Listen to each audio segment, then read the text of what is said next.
Welcome to the Reality Taboo. It's March 2nd, 2024. I'm Jeff. Joining me is my co-host Ness. Today's topic is eugenics, once again putting the show's motto to the test. The impetus for this topic was the recent Alabama Supreme Court ruling regarding IVF. So let's start with the word eugenics itself. I think it's important to distinguish between the denotation, the dictionary definition of the word, and the connotation of the word. So start with the denotation. The Greek prefix eu meaning good, genics, genes, so it simply means good genes. And it was a term coined in 1883 by Francis Galton, who was a half-cousin of Charles Darwin. And Galton also coined the term nature versus nurture.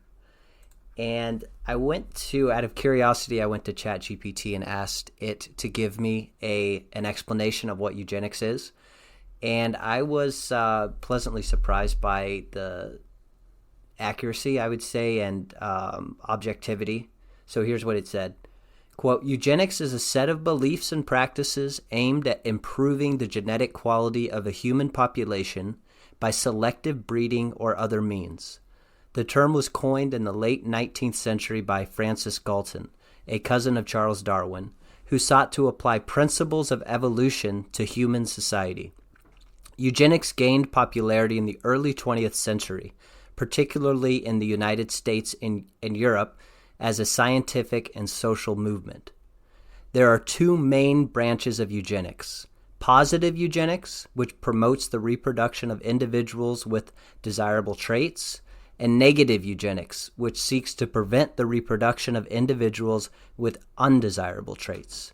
Positive eugenics might involve encouraging individuals with high intelligence or other desirable qualities to have more children, while negative eugenics might involve sterilizing individuals deemed unfit for reproduction, such as those with mental or physical disabilities. So this, as the definition stated, this was a movement that started, I should go back. Eugenics as a concept has been around for centuries. I know Plato mentioned it in the Republic. He talked about how different sectors of society needed to be set up, and eugenics are basically controlling who had children and who didn't. So the concept itself has gone back centuries. You could look at the caste system in India.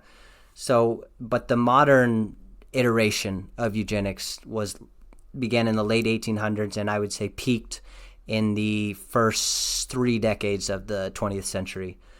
And so a few examples of people or things associated with the eugenics movement. The first one, or one of the ones that came to my mind, was Margaret Sanger, who was the founder of Planned Parenthood. She was, interestingly, she was vehemently against abortion. She thought it was an abomination, and she discouraged anybody coming to the clinics from getting abortions, and she refused to participate in facilitating abortions. Her goal was to legalize contraception in the U.S. She popularized the term birth control, and I don't know if it's fair to call her a eugenicist. I think certain of her goals had eugenic qualities at the very least. She wanted poor people who were perhaps having a lot of children to be at least able to have the choice not to have as many children. So I think the necessary result of some of her activities were eugenic in effect. And there was also intersection of eugenics with human biodiversity, racialism, whatever you want to call it, with Madison Grant, Passing of the Great Race, which was published in 1916.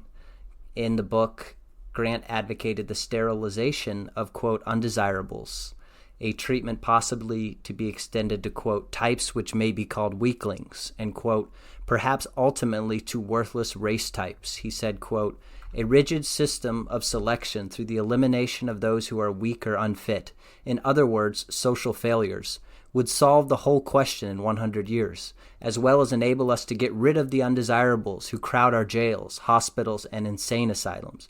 The individual himself can be nourished, educated, and protected by the community during his lifetime, but the state, through sterilization, must see to it that his line stops with him, or else future generations will be cursed with an ever-increasing load of misguided sentimentalism. This is a practical, merciful, and inevitable solution of the whole problem, and can be applied to an ever-widening circle of social discards, beginning always with the criminal, the deceased, and the insane, and extending gradually to types which may be called weaklings rather than defectives, and perhaps ultimately to worthless race types. So eugenics doesn't necessarily have to mean getting rid of certain races, but you could see how it lend itself to that. And Brave New World, I would also describe as exploring eugenics, maybe from a more negative perspective. This was the Aldous Huxley novel published in 1931. It's been a while since I read it, but in the society, individuals are engineered in such a way as to fit comfortably in certain slots of hierarchy in the society to facilitate a well-functioning, harmonious society. And in 1927, you have the seminal United States legal case, Buck versus Bell. So I'm going to give some background. I think it's worth spending time on this case. As I said, it was 1927. The plaintiff was Carrie Buck, who was a patient at the Virginia State Colony for Epileptics and Feeble-Minded. And the defendant in this case was John Hendren Bell. He was the superintendent of that Virginia State Colony. And at 17, Buck became pregnant as a result of being raped by her adoptive mother's nephew. So the adoptive family had Carrie Bell committed to the Virginia Colony for Epileptics and Feeble-Minded on the grounds of feeble-mindedness, incorrigible behavior, and promiscuity.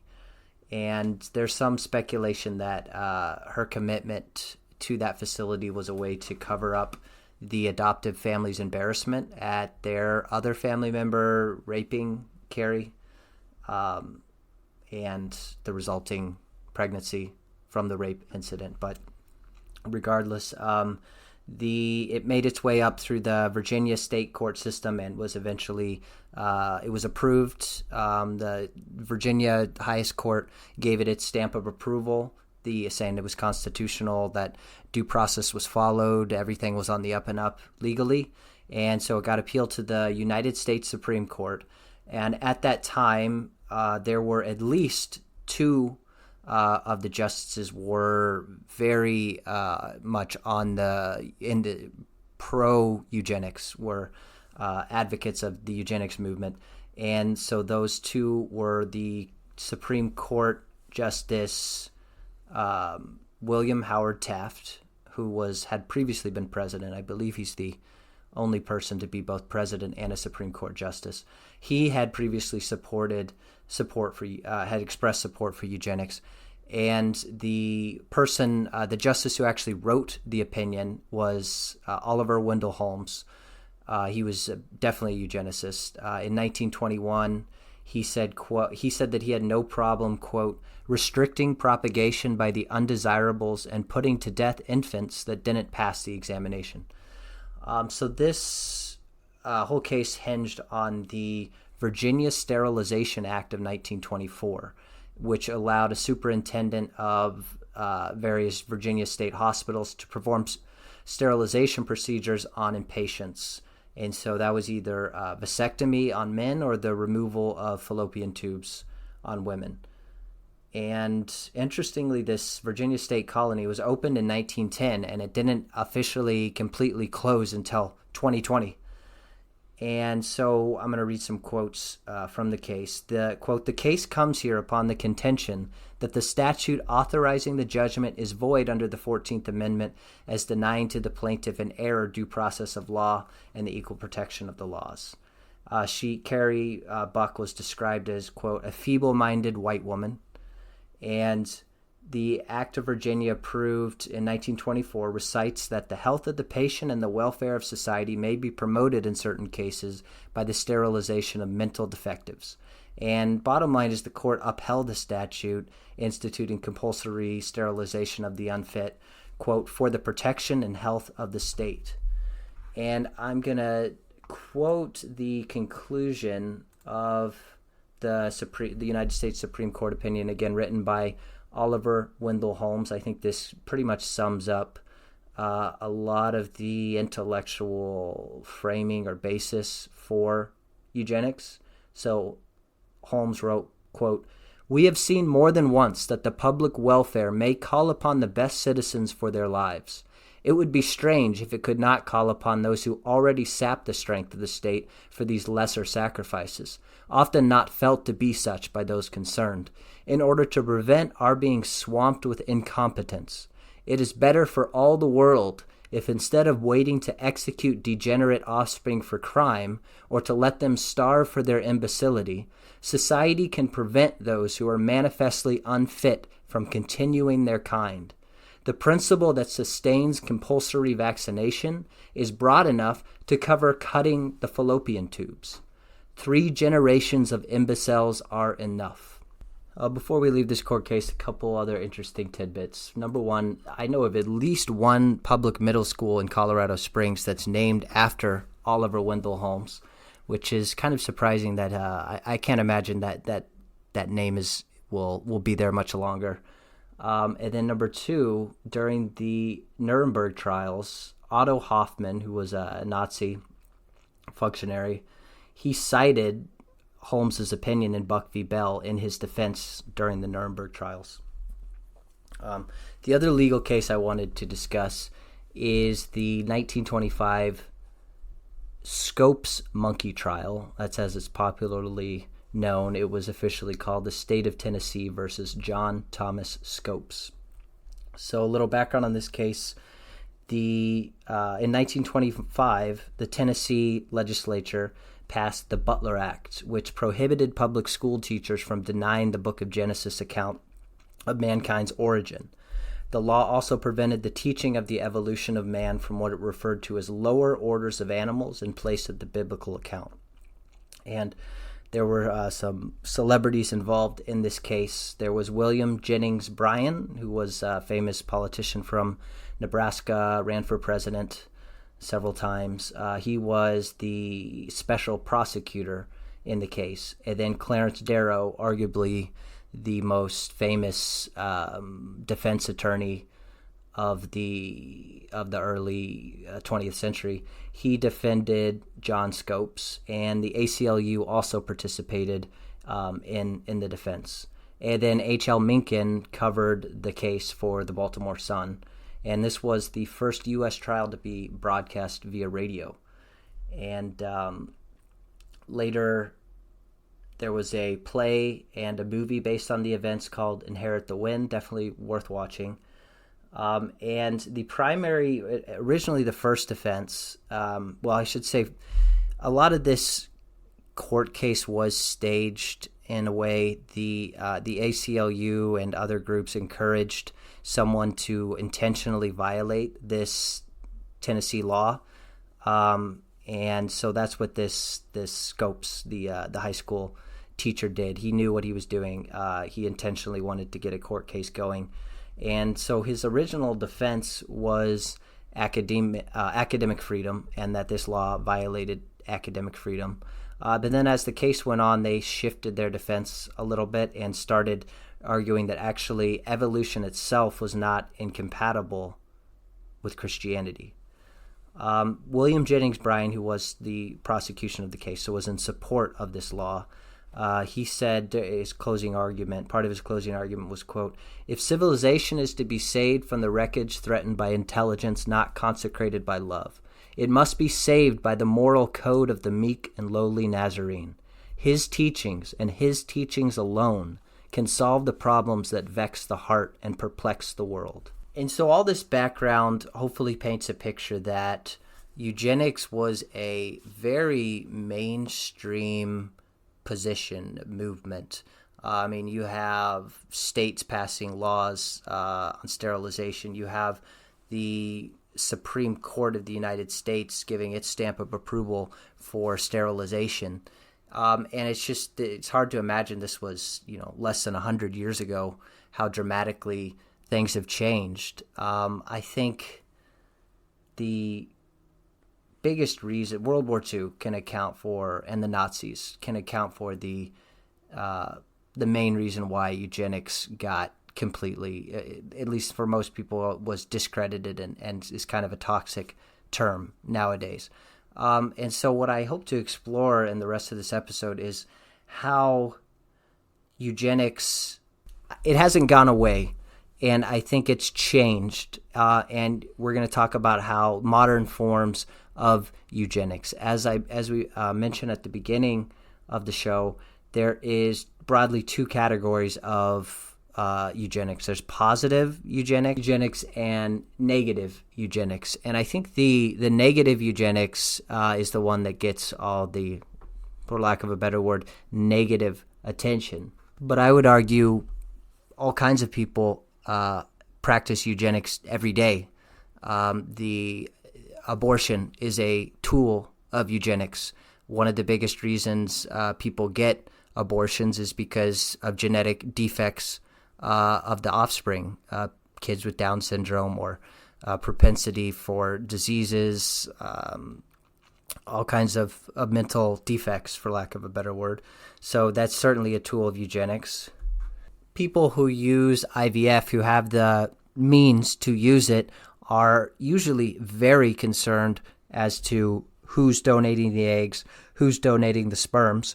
The only reason they would be concerned about that is if they believe genetics are a huge thing to be concerned about. And to me, that's a form of eugenics. CRISPR has the potential to be the most powerful tool of eugenics ever created, where it can, I way past my knowledge on how it works, but the basic gist is that it allows the human genome, to be edited and changed, and so certain negative traits or propensities will be removed, and positive ones will be added in. Go back to the dimensions of eugenics that we were talking about earlier. I think it's more multidimensional than that. In fact, I think the bigger issue in terms of social acceptance is not between positive and negative eugenics, but between voluntary and involuntary eugenics. At a very basic level, mate selection of any type is eugenic. That is the underlying hardware that humans carry around with them through tens of millions of years of evolutionary pressure, shapes the things that men and women find sexually attractive, which overwhelmingly correlate positively with desirable genetic traits. Things like hip ratio, intelligence, earning capability, personality traits, all of these different things have a eugenic element to them. So as we were saying, the eugenics movement, the modern eugenics movement, got started late 1800s, early 1900s, peaked in the 1920s. And during that time, I think it's very clear that the eugenics movement was associated with the left political spectrum. It was people on the right who were opposed to this. I think there'd be a lot of overlap between fundamentalist Christians and opposition to eugenics versus on the left more embracing of eugenics and probably lower religious levels. I'm speculating a bit on that, but that would be my suspicion. But at the same time, people like Madison Grant, I don't know where they would have fit in on the left-right spectrum in the 1910s, but certainly I think he would be put on the right today. If you said, where was Madison Grant, left-right, you would put him on the right. And now I think this, well, Ness, what do you think? Where does the left-right dichotomy come down on eugenics now?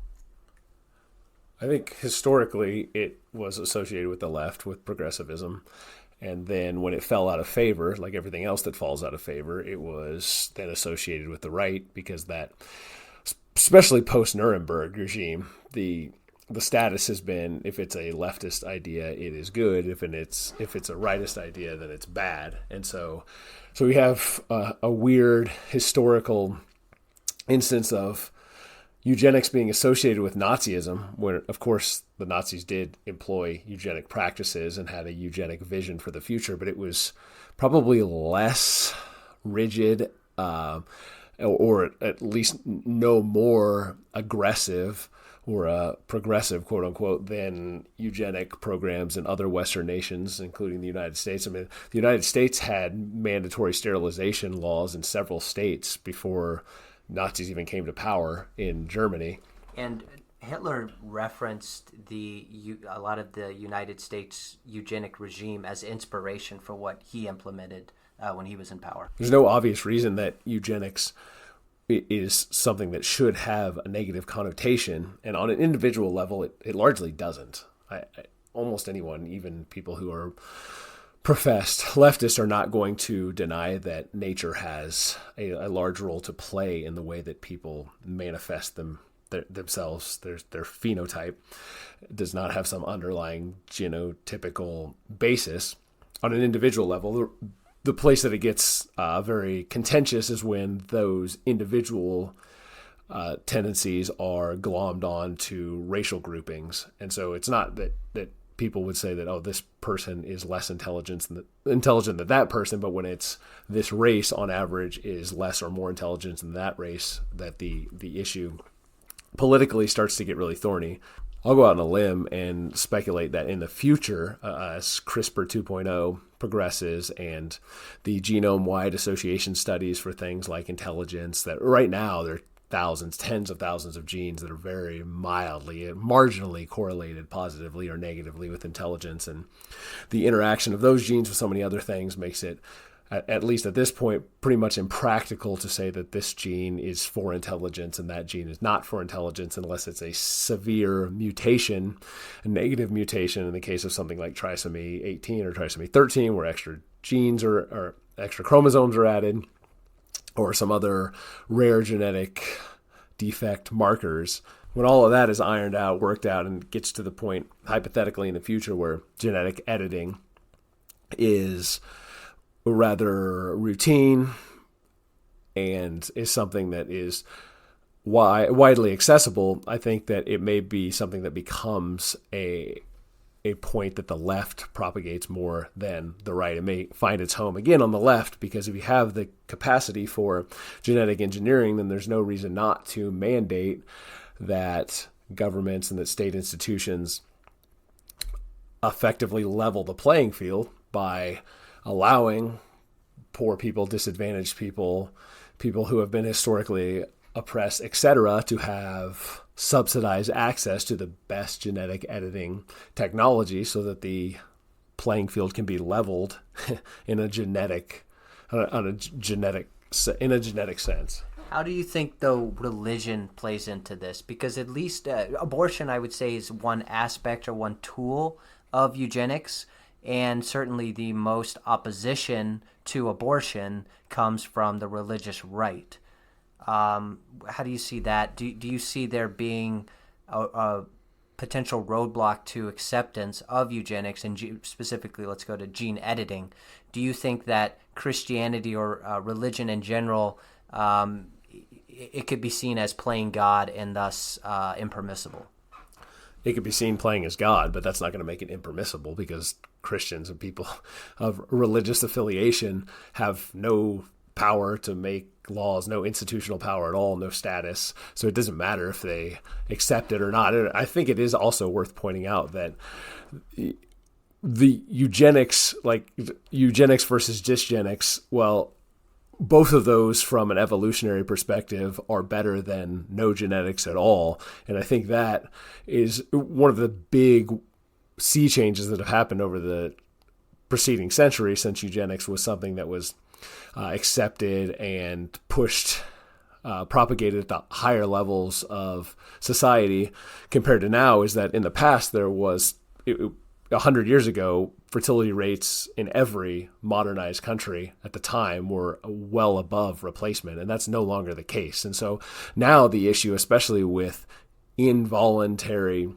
negative eugenics, sterilization in other words, is that nobody is having enough children to reproduce themselves. And so further restricting the ability for reproduction is only going to exacerbate the looming inverted demographic pyramid crisis that is manifesting across the Western, really across the entire world outside of sub-Saharan Africa. And oddly enough, the groups that tend to have the most support for eugenics in the way that it can be measured tend to have lower fertility, have the lowest fertility rates. From the General Social Survey, there is a question that very pointedly gets to the heart of what is meant by eugenics. It asks, would you have an abortion or have your partner have an abortion if a genetic test shows that the baby has a serious genetic defect? This question was asked 3 times, a couple times in the 90s. The last time was in 2004, so it is a little bit dated.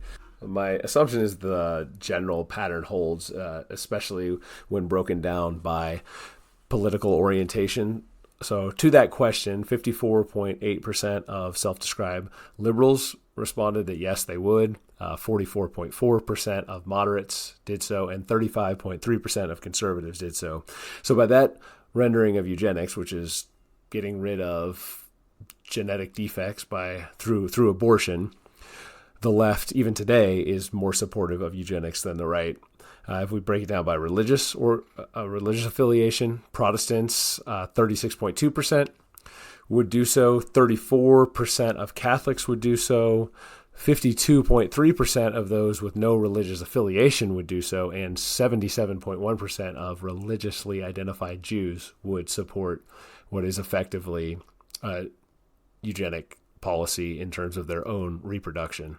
Now, again, as I alluded to earlier, I don't think that the problem with eugenics as a concept has to do nearly as much at the individual level as it does at the racial or broader demographic level. And I think it's more because that runs into so many other issues in the total zeitgeist in terms of status and the equalist ideal and all of these other thorny issues that it comes across that it runs into. But I think at the individual level, the association with eugenics, as long as it's not called eugenics, is not nearly as problematic as it is at the group level. And to anticipate the objection raised by Richard Lewontin, most famously known colloquially as Lewontin's fallacy, the idea that there is more genetic variation within races than there is between races. Well, that is technically true. It doesn't do the work that its proponents think it does. So there is, of course, more variation in terms of height among the tallest Amerindian man in existence and the shortest Amerindian man in existence than there is between the average height of Amerindians and people of Northwestern European descent.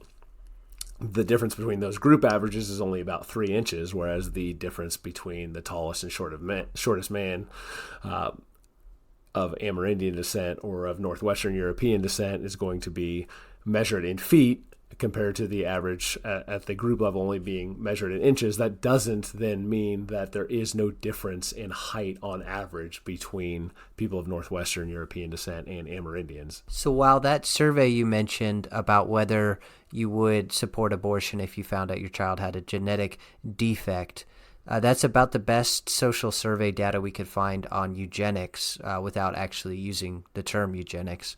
And it was the most supportive of the abortion were in order Jews, irreligious, Protestants, and Catholics. And so since we don't have the data, we'll have to speculate a little bit.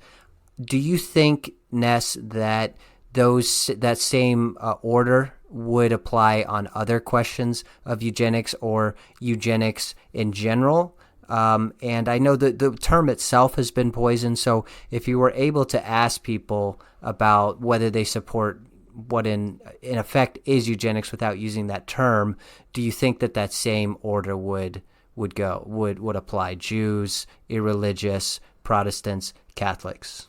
I think the crux of the matter is whether or not it's voluntary versus involuntary. I think when it comes to voluntary eugenics, or the avoidance of dysgenics voluntarily at the individual level, there really is no opposition, left, right, center, religious or irreligious, to that idea, with the exception of maybe the most extreme form of opposition to negative eugenics in the form of abortion for genetic defects. But outside of that, so like IVF is not something that has a lot of opposition on the left, or not even to break it down left, right, but in terms of status and what is acceptable versus what is not.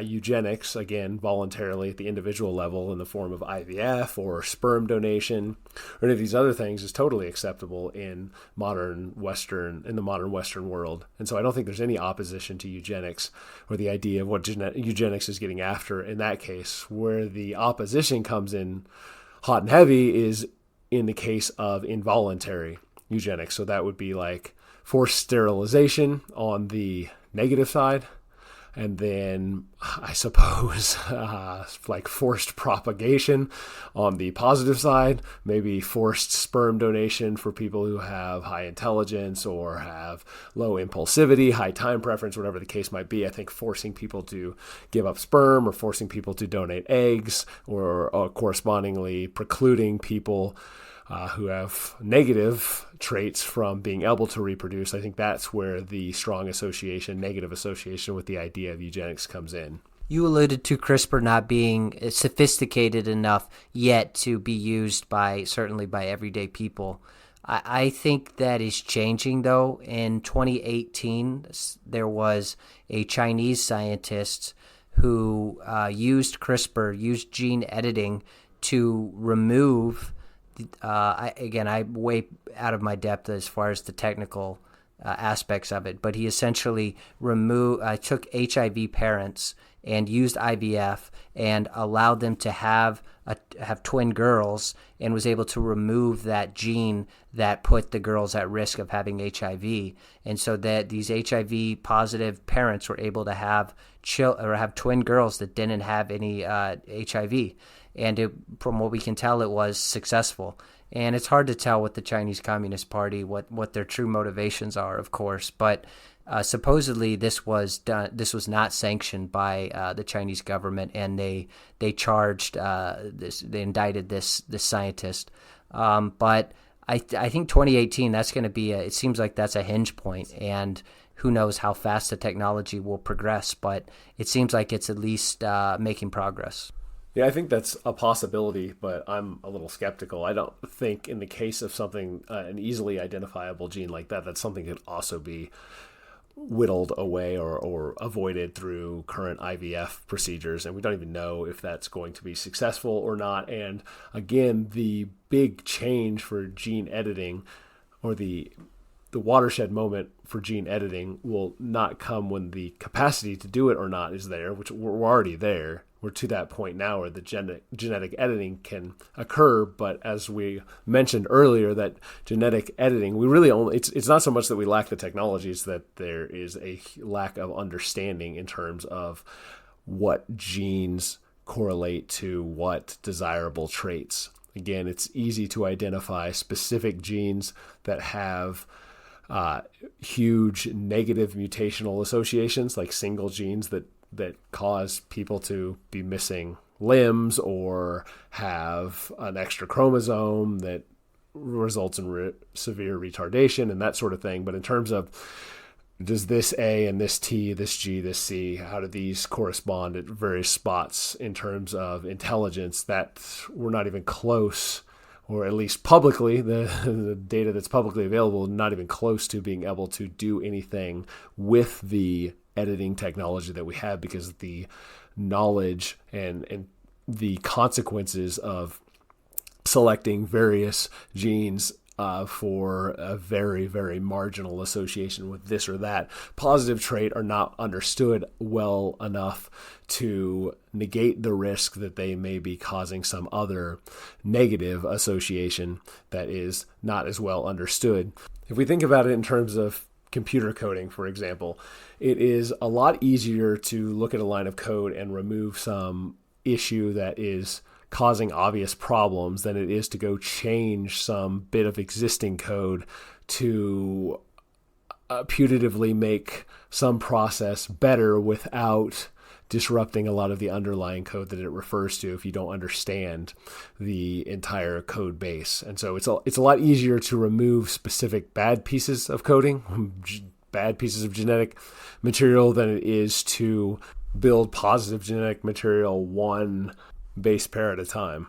I think the case for voluntary eugenics is already there from an equalist perspective. So if you think, without even taking genetics into account, just existing socioeconomic status, if you take a couple that has a net worth of, say, $10 million, if that couple has a single child, Richie Rich, he inherits $10 million upon his parents' death. But if that couple has, say, 10 children, then each of those children only have a net worth of $1 million that rolls over to them. Correspondingly, you take a couple that has a very modest net savings, say $10,000, and if they have a single child, well, that single child gets that $10,000, but if they split that across 10 children, well, each of those children only have $1,000 to their name. So if we allow socioeconomic status to be a crude proxy stand-in for genetic desirability, well, in the low fertility case of that wealthy family only having one child, and in the extreme fecundity example of the poor family having 10 children, we have a difference of $1,000 in net worth versus $10 million in net worth between the 10 poor children and the one really wealthy child. That's a factor of 10,000. The difference there is 10,000 times more that the wealthy child has than the poor child has. If instead the wealthy couple has 10 children and each of those children inherit $1 million, and the poor couple has only a single child and that single child inherits $10,000, well, now the factor has been reduced down to just 100 times as much. So it's a 100x reduction in inequality from the get-go if the wealthy family breeds more and the poor family breeds less. So that is, in simple terms, to make the idea easy to understand, why eugenic policies, voluntary positive eugenic policies and voluntary negative eugenic policies could have a equalizing effect on society more generally. And that's why I think that impulse that underlies the reality of those two cases is why, if genetic engineering of CRISPR 2.0 becomes feasible and humans are effectively able to be programmed genetically prior to birth, that it's going to be the left that is going to jump on that and push for it more strongly than the right will. So it sounds like you think the strongest support will come from the left / less religious, and then presumably the greatest opposition would come from the more conservative religious segment of the population. Well, yeah, I think, but the opposition, if it works, it will be wildly popular, and I think the opposition might be comparable to, say, the opposition to technology more generally among groups like the Amish. So you might have some hyper-religious types who don't use it, but I think the vast majority across most of the political and cultural spectrum will use it. However, I think that it's a bit of a red herring in that the issue facing much of the Western, really all of the developed world now, is not so much Mike Judge idiocracy in the future as much as it is just cratering fertility across the board. So I don't think that the reason that people who might otherwise have children are not having children now is because they think that their child won't be tall enough, or won't have the right eye color, or won't have high enough intelligence, or whatever the case might be. If you come up with a list of the top 100 reasons why young people today aren't having children in the West, I don't know that makes the top 100. So in terms of fixing the fertility problem, to the extent that it is recognized as a problem, and I think increasingly it is being recognized as a problem, I don't think genetic editing is going to make a dent in that one way or the other. But that said, I do think if it becomes possible, if it becomes a technology that is usable and the negative consequences don't come close to outweighing the positive benefits, that it will be utilized, but I think it will still be generally utilized in a population that is below replacement fertility. One technology that could make the difference between two people having kids and not having kids is IVF. And that brings us to the recent Alabama Supreme Court decision. So this was a ruling in February 2024. The case is LePage versus the Center for Reproductive Medicine. And the Alabama Supreme Court ruled that frozen embryos can be considered children under the state's Wrongful Death of a Minor Act, which allows parents to recover punitive damages for the death of a child. The case was brought by several couples whose embryos were destroyed when a patient wandered into a fertility clinic, removed stored embryos, and dropped them on the floor. And I found some data on IVF. A 2023 Pew Research Center survey said that 4 in 10 American adults said they have used fertility treatments or know someone who has. And that was up from 33% 5 years ago. And there's an article I found called Americans Are Ready to Test Embryos for Future College Chances, survey shows. And this is from the MIT Technology Review, February 9th, 2024. 38% of Americans say they would probably use genetic testing of IVF embryos if it increased the chance their child could attend a top 100 university. 28% of Americans say they would probably use gene editing of IVF embryos if it increased the chance that their child could attend a top 100 university. And genetic modification of children is prohibited in the U.S. and many countries. And about 6% of the American public is morally against IVF. And so there are polls showing approval for banning IVF ranging from, on the high end, 20%, on the low end to 7%. And 59% of upper-class white Americans who had children in the last decade used IVF themselves or know a family member that used it. By contrast, that number is 29% for lower-income Americans, 26% among blacks. So obviously IVF is disproportionately used by wealthier Americans and white Americans. And I read recently that the 23andMe stock is way, way down from its peak a few years ago. And it seems to me like they would have a good business opportunity to, if they could use their technology to provide testing of eggs or sperms. Yeah, I think they would do that if they could. But again, at the risk of hammering the point home too hard, the reason that isn't a viable business model at the time currently is because the technology doesn't allow that to be done now.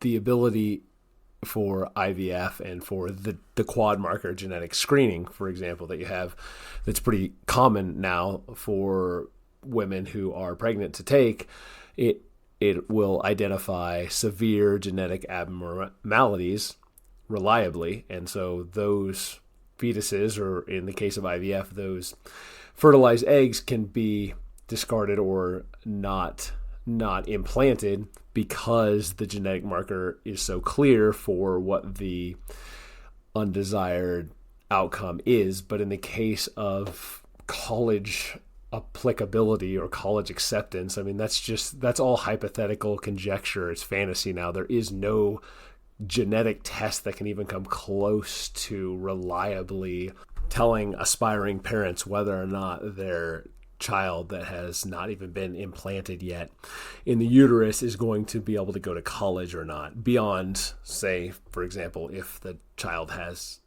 Down syndrome, then he's not going to go to college. But beyond that, there's not any useful genetic information that's going to be able to tell that one way or the other. And so the idea of making that commercially available, I think if CRISPR-2 worked, and if the associations from the genome-wide association studies now, if they became much, much more refined, and all of the second and third order effects of changing certain genes were understood, then this would be something that would be widely adopted and fairly quickly. But the reality is we don't appear to be anywhere close to that at this point. Jeff, where are you on the idea of involuntary eugenics at the state level? Is it something that you support, something you oppose, something you're indifferent to, something that would be that where the devil would be in the details?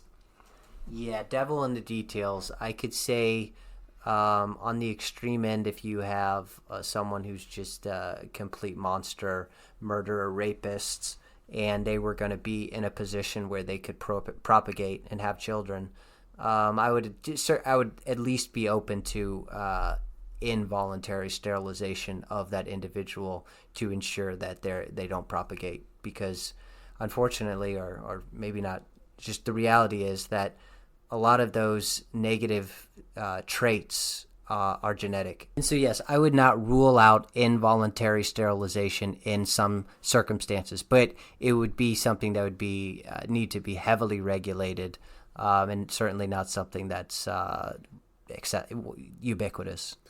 Well, the insinuation is that with Alabama's court ruling, that would potentially make IVF providers liable for destroyed embryos being oppositional to eugenics on the other end in Alabama's favor. Suppose that Alabama supports the death penalty, and the death penalty in the case of heinous crimes like murder is eugenic. I think that's the argument that you're making.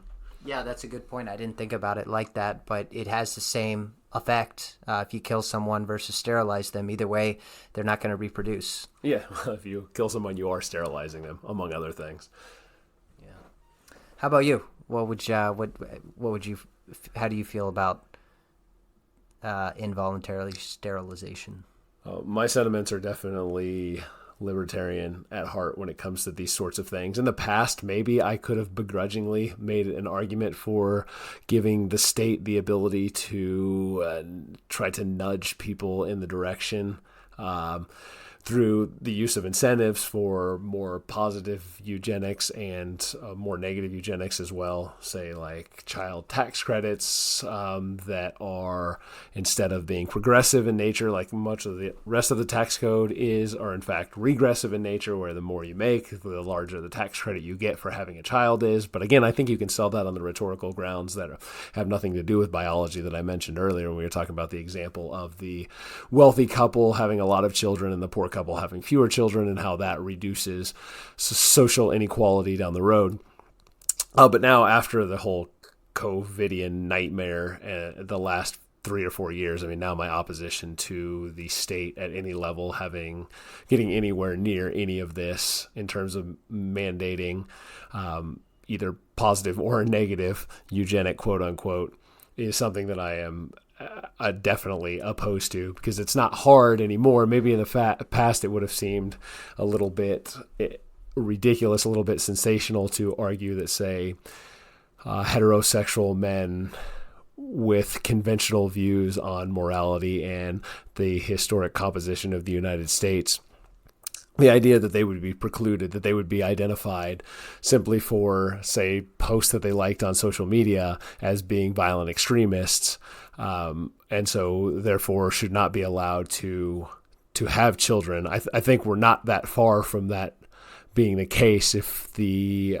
infrastructure for eugenics at the state level were put in place. Well, I agree that the people, let's put it this way, if the people who are in charge of COVID policy over the last few years, if those were the same people who were in charge of eugenics policy, I would be completely against it 100%, because those people would have have no business making decisions like that based on their terrible track record during COVID. Yeah, we don't want the WEF deciding who gets to have children and who doesn't. Or the CDC, or Anthony Fauci, or anybody like that. Or anybody in the broader public health policy arena. Really the expert class in general, the managerial class. I don't think that we want them telling anyone whether or not they can have children. Well, there's a lot more we could talk about on this topic. Fascinating, and we'll probably revisit it at some point. But I'm going to wrap it up there. This is the Reality Taboo, where no topic is off limits. I think we've lived up to that this week. And thanks for listening. Please remember, like, share, subscribe. We'll talk to you next time. And if you have good genes, make sure you're having enough babies.